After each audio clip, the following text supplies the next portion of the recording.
So నువ్వు add ఇస్తూ ఆటోమేటిక్గా వారికి పోతుంది. ఇవన్నీ పోంగా ప్రతి ఎంప్లాయీకి ఎంత ముట్టాలి చేతికి?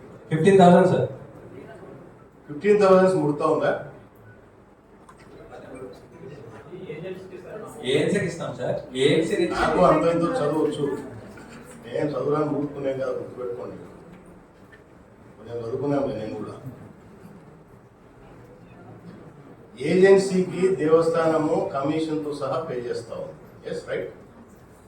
ఆల్ జిఎస్టీ పిఎఫ్లు ఇంక్లూడింగ్ ఎవ్రీథింగ్ పే చేస్తాం. సో వాడికి ఏజెన్సీ కమిషన్ కూడా యాజ్ పర్ రూల్ ప్రకారమే పే చేస్తా ఉన్నారు. ఇవన్నీ పోగా ఎంప్లాయీకి వాడికి ఎంత ముట్టాలనేది నా క్వశ్చన్. ఎంత ముడుతుందనేది క్వశ్చన్. ఇక్కడ ఇది మానిటర్ చేయాల్సింది ఎవరు?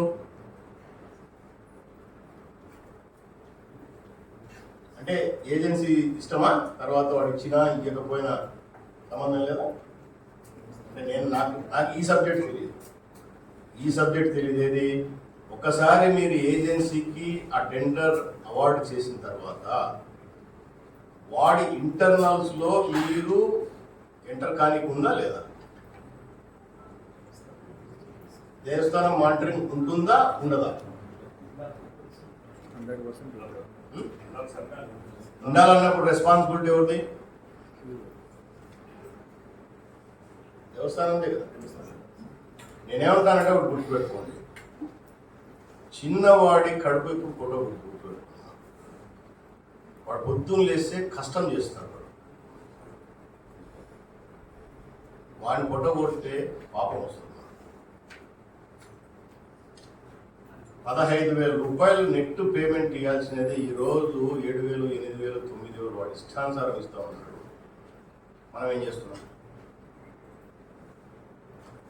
గతంలో దేవస్థానానికి ఆదాయం తక్కువ ఉండేది, ఇంత ఎంప్లాయ్మెంట్ ఉండేది కాదు, ఇచ్చే డబ్బు తక్కువ. ఆ రోజు వాడికి బయట లివింగ్ ఎక్స్పెండిచర్ కూడా ఇంత ఉండేది కాదు, అవునా?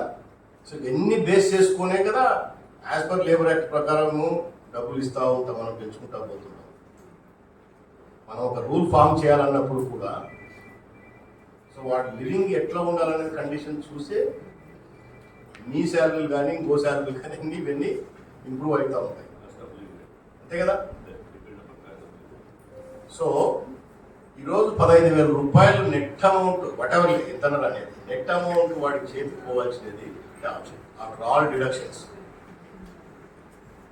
ఎందుకు పోవడం?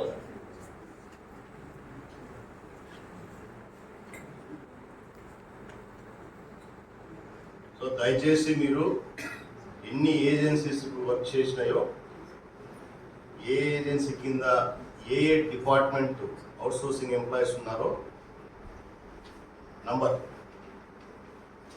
వాళ్ళు ఏ డిపార్ట్మెంట్లో పనిచేసినారో, సో ఇది టోటల్గా నాకు ఎక్కడ కావాలి.